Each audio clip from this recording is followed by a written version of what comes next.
बिस्मिल्लाहिर्रहमानिर्रहीम अस्सलाम वालेकुम। इजराइल ने जो स्ट्राइक किए थे कल, उसमें तकरीबन अब तक 500 के करीब लोग मारे जा चुके हैं और दुनिया में कहीं और स्ट्राइक होता तो जाहिर सी बात है इस वक्त पूरी दुनिया में हलचल और खलबली मची होती, क्योंकि आप देख सकते हैं कि रैंडमली तमाम के तमाम जो लोग हैं एरियाज में वो घर छोड़कर जा रहे हैं, वो गाड़ियों में जा रहे हैं, वो पूरी तरह अपनी फैमिलीज को साथ लेकर जा रहे हैं। घर में जो ज़रूरी सामान था वो वहीं पड़ा रह गया, क्योंकि उनके पास ना इतनी जगह ना कोई ट्रैफिक जैम है।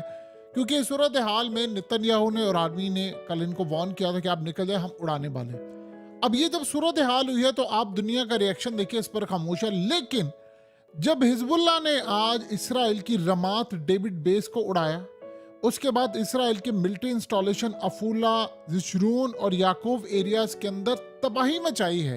इनके रॉकेट्स आए हैं, इनके मिसाइल आए हैं और कई जगहों पर काफ़ी खतरनाक मिसाइल आकर गिरे, इनकी तबाही हुई है। उस पर आप इमेजिन कर लीजिए कि दुनिया के मीडिया की खबरें बन रही है कि देखिए, हमने तो आपको कहा था कि जो तबाही होने जा रही है इसमें लिबनान किरदार अदा कर रहा है। सूरत हाल हुआ ये है कि इस वक्त ये इन पर जो स्ट्राइक हो रहा है, इसराइल अब ये चाह रहा है कि मैं ग्राउंड पर फोर्सेस उतारूं, क्योंकि उनके ऊपर आसमान से हो रहे हैं स्ट्राइक, उनके रॉकेट्स आ रहे हैं, काफ़ी सारी चीज़ें तबाह हो रही है। वो भी इसराइल भी काफ़ी स्ट्राइक कर रहा है और अब वो ज़्यादा बमबारी करने के लिए जा रहे हैं। इन्होंने अमेरिका को कहा है कि आप हमारे साथ शामिल हो, अब हमने ग्राउंड ऑपरेशन करना है। अभी तक अमेरिका की फोर्सेस मिडिल ईस्ट में आ रही हैं, इसराइल में आ रही है, लेकिन ग्राउंड ऑपरेशन करने के लिए अभी राह हमवार नहीं हो पा रही, क्योंकि अब ये असल में करने जा रहे हैं, जिन लोगों को घरों से निकाला है वहां पर करने जा रहे हैं बमबारी। तो जब ये वहां पर बमबारी करेंगे तो जाहिर सी बात है, इस वक्त देखिए सबसे बड़ी बात यह है कि इन्होंने दुनिया को ये कहा कि जी आप लोग घर छोड़कर चले जाए। ये जो घर है लिबनान के अंदर, आपके घरों में लिबनान यानी हिजबुल्लाह ने इस वक्त मिसाइल रखे हुए, रॉकेट्स रखे हुए हैं, जबकि सबको पता है कि रैंडमली या जिस तरह भी है, इन्होंने अपने जो रॉकेट्स हैं, जो मिसाइल हैं, वो अंडरग्राउंड टनल्स में रखे हुए हैं और वहीं से वो मारते हैं और उन्होंने मारने। अब अगर ये ग्राउंड पर आते हैं तो असल में इजराइल के फौजी बड़ी तादाद में मारे जाएंगे। यमन की फोर्सेस भी वहां पर पहुंची हुई हैं। इनकी जो मिलिट्री बेसिस पर इस वक्त हमले हुए हैं वो काफी हद तक तबाहकुन है। इन्होंने काफी चीजें एक्टिवेट की हैं। असल में इस वक्त लिबनान को बड़ी तादाद के अंदर डिफेंस सिस्टम की जरूरत है, जिसे इसराइल का वो अगर स्ट्राइक रोकने में कामयाब हो जाते हैं तो देन वो इस तरह अगर तबाही करते रहते, जैसे इसराइल का नॉर्थ जो है वो बिल्कुल इस वक्त आग लगी हुई है वहां पर और वो उनसे रुक नहीं पा रहा।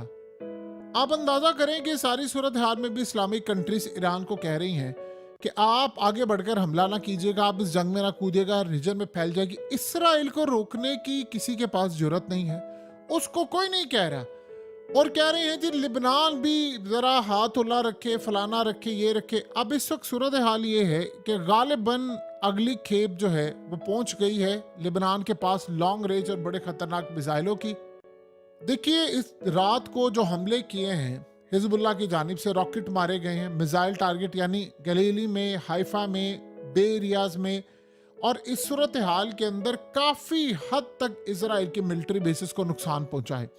लेकिन अभी तक देखें तो रैंडमली सिविलियन, यानी 2 दिन पहले तो उन्होंने सिविलियन एरियाज में भी हमले किए थे हिजबुल्लाह की जानिब से, लेकिन इस वक्त उन्होंने सिविलियन की बजाय उनकी मिलिट्री को निशाना बना रहे हैं। उनकी खास तौर पर उस एयरबेस को निशाना बनाया जा रहा है जहां से इनके तैयारे उड़कर आते हैं और वहां पर ही हमला कर रहे हैं और वहां पर एक्यूरेटली जाकर टारगेट किया जा रहा है।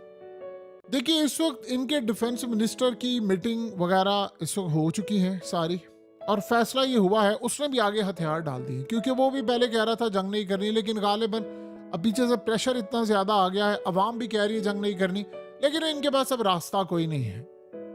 देखिए इस वक्त लिबनान के अंदर हिजबुल्लाह के लीडर को डिसाइड करना है कि उन्होंने फुल फ्लेज वॉर में अब जाना है, क्योंकि वॉर तो शुरू हो चुकी है। अब वो असल में छोटे छोटे रॉकेट्स को या इस तरह की अगर मिसाइलों को इस्तेमाल करते रहेंगे तो इसका कोई फायदा नहीं है। अगर तो या तो उनको पावरफुल मिसाइल अब इस्तेमाल करने जो उनके पास पड़े हुए हैं वो इस्तेमाल करेंगे तो ही बात बन सकेगी, अगर आगे वो जाएंगे। वरना इस सारी सूरत हाल के अंदर उनके पास रैंडमली कोई जो मामला होगा, जिस तरह वो तबाही कर रहे हैं, क्योंकि वो तो सिविलियन को पूरी तरह तबाह करने के लिए आ रहे हैं। देखिए किरियात शमूना के अंदर काफ़ी नुकसान हुआ है, हाइफा में हुआ है, अफूला में हुआ है, नज़ारत में हुआ है, काफ़ी जगहों पर इसराइल को नुकसान है। उनके मिलिट्री बेसिस को, उनके टारगेट्स हिट किए गए हैं। लेकिन अगर इस सारी सूरत हाल में उनकी बेसिस को मुकम्मल तौर पर डिस्ट्रॉय करना है तो जिस तरह यमन ने मिसाइल मारे हैं उस तरह के स्ट्रॉन्ग हाइपरसोनिक मिसाइल मारने पड़ेंगे ताकि वो मिसाइल जाके लगे। अब अगर आप जंगलात को या इस तरह की चीज़ों को उड़ाते रहेंगे तो जाहिर सी बात है इस सारी सूरत हाल में वो फिर आपके ऊपर बड़े मिसाइल करते हैं। आप देखिए ना, उन्होंने एक दो स्ट्राइक किया आकर, बल्कि उसके बाद फिर उन्होंने कहा कि हम ज़्यादा स्ट्राइक करेंगे। तो कल करीबन उन्होंने 300 से 400 के दरमियान स्ट्राइक करके 500 से ज्यादा लोग एक ही स्ट्राइक यानी एक ही दिन के अंदर ही आप सोच रहे उन्होंने मार दिए हैं। तो अब इनके पास रास्ता पीछे कोई नहीं बचा कि आपको फुल फ्लेज वॉर जाना पड़ेगा। इसराइल इस वक्त ये चाह रहा है कि जल्द से जल्द मैं ग्राउंड के ऊपर उतर जाऊं, क्योंकि ये जो लोग अब छोड़कर जा रहे हैं घर, अब इनके घर हैं खाली। अब इन्होंने करना क्या है, इन्होंने इन घरों के ऊपर करनी है बमबारी, बिल्कुल इनको खंडर बना देंगे। ये घर अब सलामत नहीं रहने वाले। तो जब ये घर सलामत नहीं रहेंगे तो व्हाट नेक्स्ट क्या होगा, फिर नेक्स्ट जो सूरत हाल होगी, उन्होंने प्लान ये किया है कि उसके बाद हम अपनी फौजें उतारे। वहां पर ये अमेरिका के साथ जाना चाहते हैं। तो अब वहां पर असल में यमन के साथ इनका मुकाबला होगा, हिजबुल्लाह की फोर्सेस के साथ मुकाबला होगा। वहां पर सूरत हाल देखने वाली होगी। देखिए, जहां तक बात यह है कि अफगानिस्तान के अंदर, अफगानिस्तान में अमेरिका से जब लड़ाई लड़ी थी तो वहां पर उनके पास कुछ नहीं था, लेकिन ग्राउंड पर वो लड़ाई नहीं, इसराइल की फोर्सेस ग्राउंड पर लड़ने की काबिलियत नहीं रखती, ये याद रहे।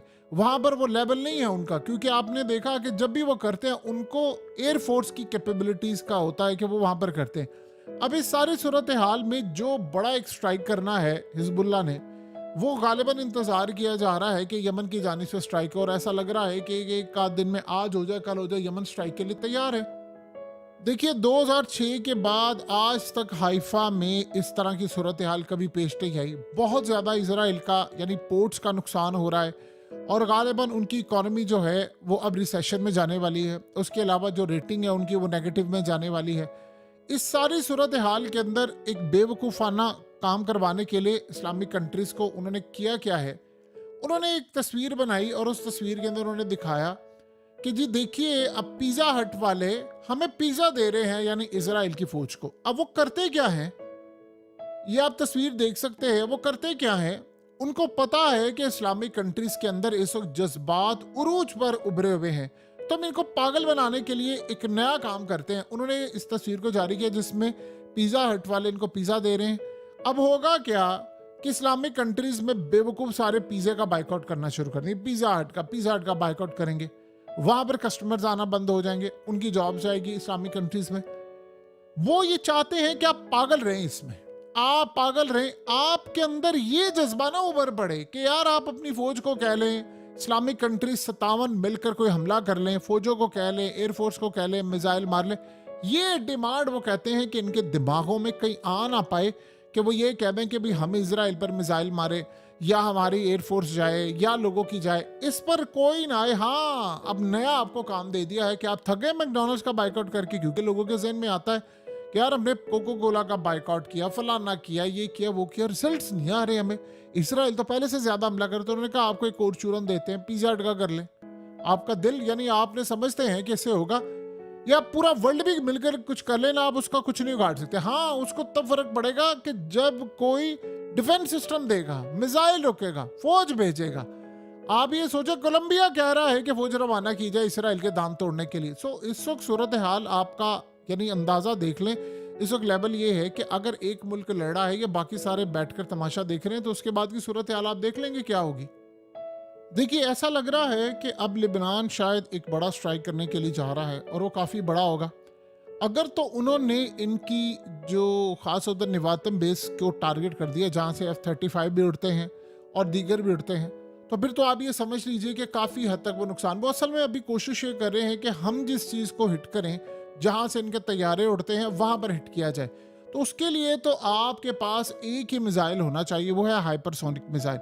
हाइपरसोनिक मिसाइल होगा, उसकी रफ्तार ज़्यादा होगी, वो किसी डिफेंस सिस्टम उसको रोकने की कैपेसिटी नहीं, और वो अगर आप टारगेट पर जाकर हिट करें देन ही ये काम हो सकता है। और इस वक्त ईरान के अंदर मीटिंग्स जारी हैं, ईरान के अंदर मामला तय हो रहे हैं, और वो ये बताया जा रहा है वहाँ पर कि देखिए, यहाँ पर हाइफा या बाकी सारी जगहों पर तो टारगेट हो रहे हैं। इसराइल इस सारी आड़ के अंदर, क्योंकि अमेरिका को पुश कर रहा है कि आप ग्राउंड पर आकर मेरे साथ ऑपरेशन करें। अमेरिका भी रिलेक्टेंट है, फौज उसकी आई हुई है, रिलेक्टेंट है, वो भी आ नहीं पा रहा।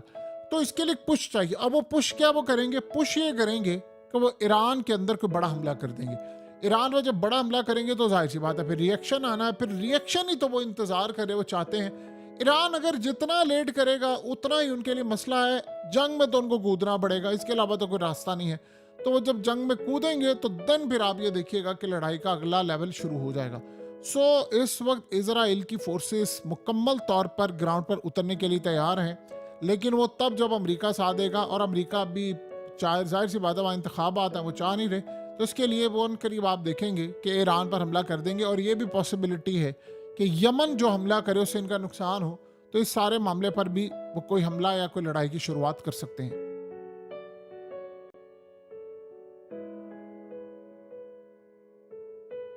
हकीकत टीवी को सब्सक्राइब करना मत भूलें, वीडियो को लाइक करें, शेयर करें और कमेंट सेक्शन में अपनी राय का इजहार ज़रूर करें।